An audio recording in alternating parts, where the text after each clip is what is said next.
Hello, all my beautiful friends. I wanted to read you an old Christmas classic because I can't share much with you, but I can share the spirit of Dr. Suess, the nonsense, the love that was in his heart, and it's also in mine. So sit down, be silly, get ready, get a cup of cocoa, whatever you imbibe. You know I've reformed from the blood thing, at least momentarily. I'm on the wagon again. So, my cat is losing her mind. What's wrong? You can listen to the story as well. It's for cats as well, darling. What's wrong? You singing? May your nights be scary and bright. Dear? So, without further ado, Dr. Seuss's How the Grinch Stole Christmas. I've got to get my nails done soon. All right. For Teddy Owens. Who is that? Every Who down in Whoville liked Christmas a lot. But the Grinch, who lived just north of Whoville, did not. The Grinch hated Christmas. The whole Christmas season. Now please don't ask why, no one quite knows the reason. It could be his head wasn't screwed on just right. It could be, perhaps, that his shoes were too tight. But I think the most likely reason of all may have been that his heart was 2 sizes too small. Kind of like all of my pants as soon as I eat one quiche. Anyway. But whatever the reason, his heart or his shoes, he stood there on Christmas Eve, hating the Whos, staring down from his cave with a sour, grinchy frown at the warm-lighted windows below in the town. For he knew every Who down in Whoville beneath was busy now hanging a mistletoe wreath. And they're hanging their stockings, he snarled with a sneer. Tomorrow is Christmas, it's practically here. Well, that is frustrating. It does come soon. We never have time. Then he growled with his Grinch fingers nervously drumming, I must find some way to stop Christmas from coming. For tomorrow, he knew, all the Who girls and boys would wake bright and early. They'd rush for their toys. And then, oh, the noise. Oh, the noise, noise, noise, noise. That's one thing he hated, the noise, noise, noise, noise. I was having so much fun. Look. Then the Who's, young and old, would sit down to a feast, and they'd feast, and they'd feast, and they'd feast, feast, feast, feast. They would feast on Who pudding and rare Who roast beef, which was something the Grinch couldn't stand in the least. A roast beef sounds nice. And then they'd do something he liked least of all. The Who down in Whoville, the tall and the small, would stand close together with Christmas bells ringing, and they'd stand hand in hand, and the Whos would start singing. They'd sing, and they'd sing, and they'd sing, sing, sing, sing. The more the Grinch thought of this Who Christmas sing, the more the Grinch thought, I must stop this whole thing. For 53 years, I put up with it now. Did you guys know that he was 53? He looks great. I must stop this Christmas coming, but how? Ooh, scheming. Sexy. Then he got an idea. An awful idea. The Grinch got a wonderful, awful idea. What's he gonna do? Let's see. I like playing it up, for the kids. Hopefully no kids are watching this. That's creepy. I know just what to do. The Grinch laughed in his throat, and he made a quick Santa Claus hat and coat, and he chuckled and clucked. What a great Grinchy trick. With his coat and his hat, I'll just look just like Saint Nick. All I need is a reindeer. The Grinch looked around, but since the reindeer are scarce, there was none to be found. Did that stop the Grinch? No, the Grinch said simply, I can find a reindeer. I'll make one instead. Excuse me, I messed up that rhyme. Nope, the Grinch simply said, if I can't find a reindeer, I'll make one instead. So he called his dog Max, then he took some red thread and he tied a big horn on top of his head. Oh, gosh. It's kind of a John Wayne Gacy vibe, a little bit. All their windows were dark. Quiet snow filled the air. All the Who's were all dreaming sweet dreams without care. When he came to the first little house on the square, this is stop number 1, the old Grinchy Claus hissed. And he climbed to the roof, emptied bags in his fist.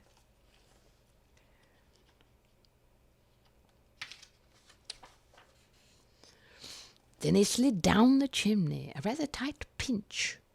But if Santa could do it, then so could the Grinch. Okay, presumptuous. He got stuck only once, for a moment or two. Then he stuck his head out of the fireplace through, where the little Who stockings all hung in a row. These stockings, he grinned, are the first things to go. Whoa. Says they're sleeping in the bed. Oh, delicious. He slithered and slunk with a smile most unpleasant around the whole room, and he took every present. Popguns and bicycles, roller skates, drums, checkerballs, tricycles, popcorn and plums. And he stuffed them in bags, and the Grinch very nimbly stopped all the bags one by one up the chimney. He looks a little drunk. Huh? You'd have to be, really, to do such an awful thing. I love it, though. Then he slunk to the icebox, and he took the Who's feast. He took the Who pudding. He took the roast beast. It doesn't even like it. Cruel. He cleaned out the icebox as quick as a flash, while the Grinch even took the last can of Who hash. Then he stuffed all the food up the chimney with glee, and now, grinned the Grinch, I will stuff up the tree. And the Grinch grabbed the tree, and he started to shove, when he heard all small sound like the coo of a dove. He turned around fast, and he saw a small Who, little Cindy Lou Who was not more than 2. The Grinch had been caught by this tiny Who daughter, who'd got out of bed for a cold cup of water. She stared at the Grinch and said, Santa Claus, why? Why are you taking our Christmas tree? Why? Oh, pretty cute.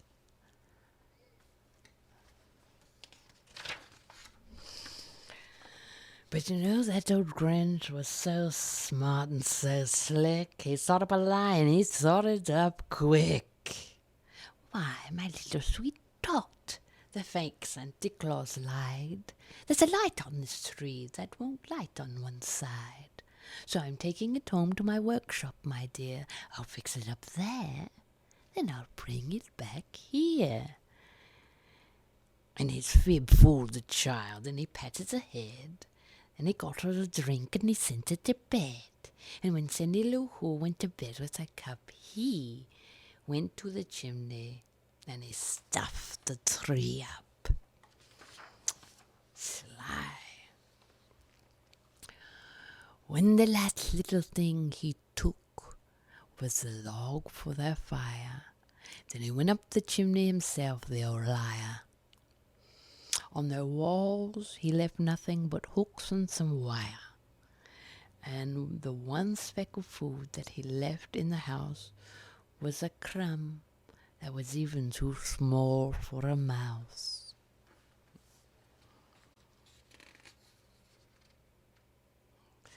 This mouse, odd. It was 1:15 dawn, and all the Who's still abed, all the Who's still a snooze, when he packed up his sled. Ooh, hey, that looks like my mother's house. Bless her heart, we're having to get her some help. It's quite bad. We used to have aisles. Now it's just shit. But anyway, when he packed up the sled, packed it up with the presents, the ribbons, the wrappings, the tags, and the tinsel, the trimmings, the trappings. That's a noise, grinned the Grinch, that I simply must. Ooh, we've skipped ahead. 3,000 feet up the side of Mount Crumpet, he rode with his load to the tip-top to dump it. Pooh-pooh to the Who's was all the Grinchishly humming. They're finding out now that no Christmas is coming. They're just waking up. I know just what they'll do. Their mouths will hang open a minute or two. Then the Who's down in Whoville will all cry, boo-hoo. That's a noise, grinned the Grinch, that I simply must hear. So he paused, and the Grinch put a hand to his ear. And he did hear a sound rising over the snow, and it started in low. Then it started to grow. But the sound wasn't sad, why, the sound sounded merry. It couldn't be so, but it was merry, very. He stared down in Whoville, the Grinch popped his eyes, then he shook. What he saw was a shocking surprise. Oh, this part really gets me. Every Who down in Whoville, the tall and the small, was singing without any presents at all. He hadn't stopped Christmas from coming. It came, somehow or other. It came just the same. Remember that song? I have no idea what they're singing. Long whose stories crumb, grew glory, he's welcome. And the Grinch, with his Grinch feet ice cold in the snow, stood puzzling and puzzling. How could it be so? It came without ribbons. It came without tags. It came without packages, boxes, or bags. And he puzzled 3 hours till his puzzler went sore. Then the Grinch thought of something he hadn't before. Maybe Christmas, he thought, doesn't come from a store. Maybe Christmas, perhaps, means a little bit more. And what happened then? Well, in Whoville, they say,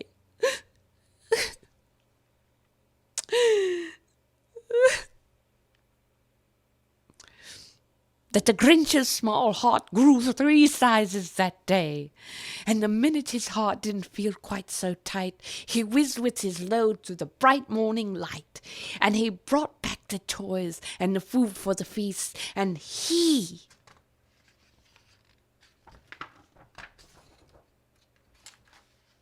himself, the Grinch, carved the roast beast. So you see, children, the moral of the story is be as bad as you want on the front end. Eventually you'll get saved. But truly, I hope you know the true meaning of Christmas and feel it in your heart, in your tits, in your toes, wherever.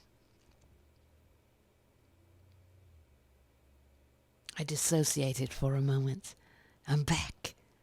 Happy Christmas from me to you.